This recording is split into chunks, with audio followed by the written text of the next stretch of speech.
Hi everyone, welcome to the course on solid state. In previous video, we discussed about how to calculate the packing efficiency of an body-centered cubic structure, that is BCC, and its packing efficiency is 68%. So, we have calculated the packing efficiency of BCC, FCC and SCC. One of the important concept in solid state. Now we shall move to the next concept, that is how to calculate the density of an unit cell. Density of an unit cell.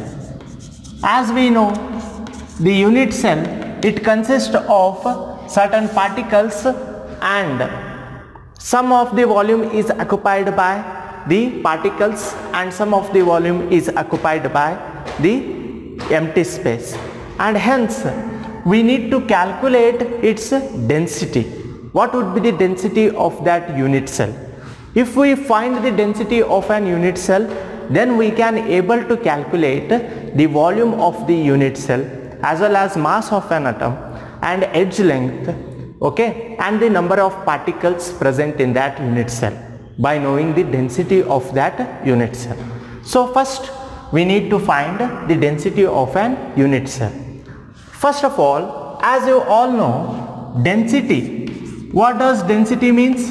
Density is nothing but the ratio of mass by volume. Now here we are calculating the density of a unit cell. Therefore, in order to calculate the density of unit cell, we need to consider the mass of unit cell upon the volume of unit cell. If you know the mass of unit cell and volume of unit cell, then you can easily able to find the density of an unit cell. So we have to determine mass and volume in order to calculate the density. So what is the mass of unit cell? How you will calculate the mass of unit cell? Okay, mass of unit cell means it is simply the amount of matter which is present in the unit cell. So here how you calculate that mass? For that we should know the mass of an atom and how many number of atoms or particles are there in that unit cell. If we consider the particular kind of the unit cell such as the simple cubic unit cell, what is the mass of simple cubic unit cell? There we can able to find the mass by knowing the number of atoms which are present in that simple cubic structure and the mass of that atom. So product of mass of an atom into the number of atoms which are present in that unit cell gives the mass of unit cell. Therefore the mass of unit cell, it is equal to the number of atoms.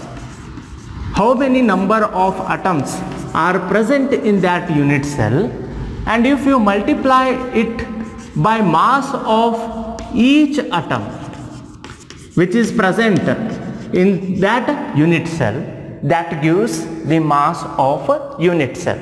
Because in unit cell there will be presence of only particles, and how many particles and what is the mass of those particles.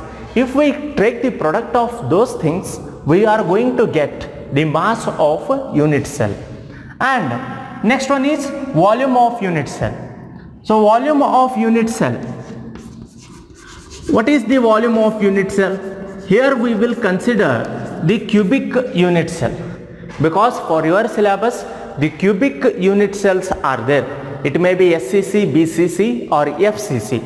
So the volume of unit cell, since it is a cubic structure, what would be the volume? As we have already know how to calculate the packing efficiency of unit cell, there we have taken the volume of unit cell is equal to A cube, length into breadth into height, where A is edge length.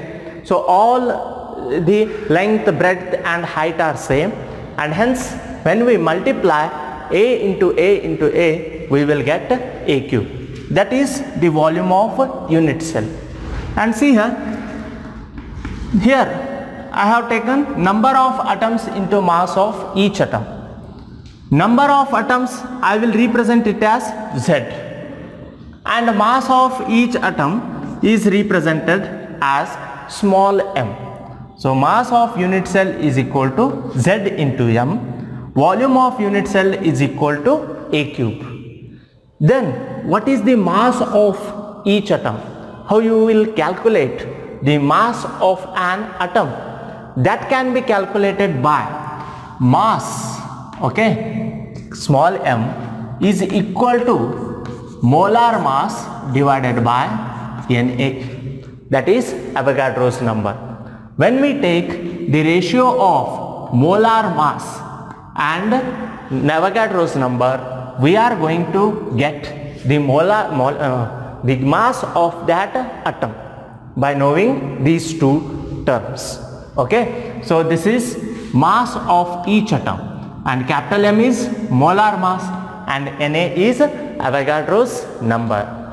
So we have mass of unit cell and volume of unit cell. Now find the density of this unit cell. What would be the density? Density is equal to mass of unit cell. Okay, how much it is? Z into small m divided by volume of unit cell is nothing but A cube. Then substitute the value of small m here. What is that mass? Capital M divided by Na. Therefore Z into capital M divided by Na whole divided by A cube. Next, simplify this. What you will get? Density, that can be represented as D, is equal to Z into M whole divided by A cube into Na. So this is the formula which is used to calculate the molar mass of the atom or number of atoms, edge length, Avogadro's number, and D, that is density. Okay, just I will write it down. D means density of what? Unit cell, and Z is number of particles or number of atoms, and capital M, it is molar mass or atomic mass. It depends upon the problem which is given. Okay, based on that we have to consider molar mass or atomic mass. And Na is Avogadro's number. Avogadro's number. What is the value of this Avogadro's number? It is 6.022 into 10 raised to 23. This is the value of Avogadro's number. And another one is A. A means it is edge length. Okay, if you know these terms, then you can easily find the density of the unit cell. So by using this formula, we can able to calculate the density of the unit cell. Now we will solve some problems based on the density of the unit cell. Let's see the first question. In X-ray diffraction studies shows that copper crystallizes in FCC unit cell with edge length of 3.608 into 10 raised to minus 8 centimeter. In a separate experiment, copper is determined to have density to 8.92 gram per cubic centimeter. Calculate the atomic mass of copper. So this is the question, and they asked you to calculate the atomic mass of copper. So before solving the problem, first write down what things they have given in this question. As you already know the formula, okay, since we are calculating these all things on the basis of the formula, density is equal to Z into M divided by A cube into Na. Okay, so by using this formula we have to calculate the atomic mass of copper. Therefore, first write down the given things. What they have given? The copper crystallizes in FCC unit cell. So if it crystallizes in FCC unit cell, what would be the number of copper particles present in that unit cell? That you should know. So as you have already calculated, the number of particles in FCC is 4. Therefore, they have given the number of particles. The number of particles or number of atoms is equal to 4. Then it is represented as Z. And next one is unit cell with the edge length of 3.608 into 10 raised to minus 8 centimeter. That means they have given edge length also. How you represent the edge length? The edge length can be represented as A. So A is equal to how much it is? 3.608 into 10 raised to minus 8 centimeter. Then in a separate experiment, copper is determined to have density of 8.92 gram per cubic centimeter. So here they have directly given the density of copper. That means you need to find the other term which is present in this formula or other dimension which is given in this formula. Here density is 8.92 gram per cubic centimeter. Then calculate the atomic mass. Atomic mass, it is indicated as capital M. That you need to determine. That is atomic mass. Atomic mass. And another thing is there in this formula, that is Na. Avogadro's number. Na is equal to 6.022 into 10 raised to 23. So these are the things that are given. So you need to find the capital M. Therefore, rearrange this equation. What you will get? Capital M is equal to, bring this A cube into Na at this side, left hand side. What it becomes? D into A cube into Na divided by Z at this side. So Z. Now substitute the values which are given here.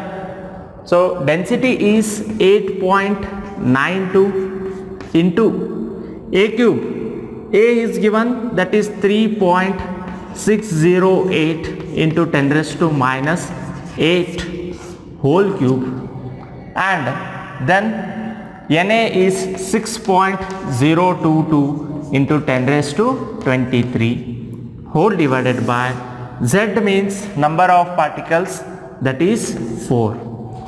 So upon solving this, first you have to take the cube of this 3.608 into 3.608 into 3.608. Multiply that, substitute the value, and then 10 into minus 8, 10 raised to minus 8 into 3, that means minus 24. It becomes 10 raised to minus 24. Okay, so on multiplication and division you will get the value 63.1 gram per mole. Therefore, it implies the atomic mass of copper will be 63.1 U. U means unified mass, or you can simply leave this here only. Okay, that is 63.1 gram per mole, or you can write it as 63.1 U. Okay, so this is how we can able to solve the problems based on density and atomic mass, edge length of an unit cell. And some more problems we are going to discuss in next video.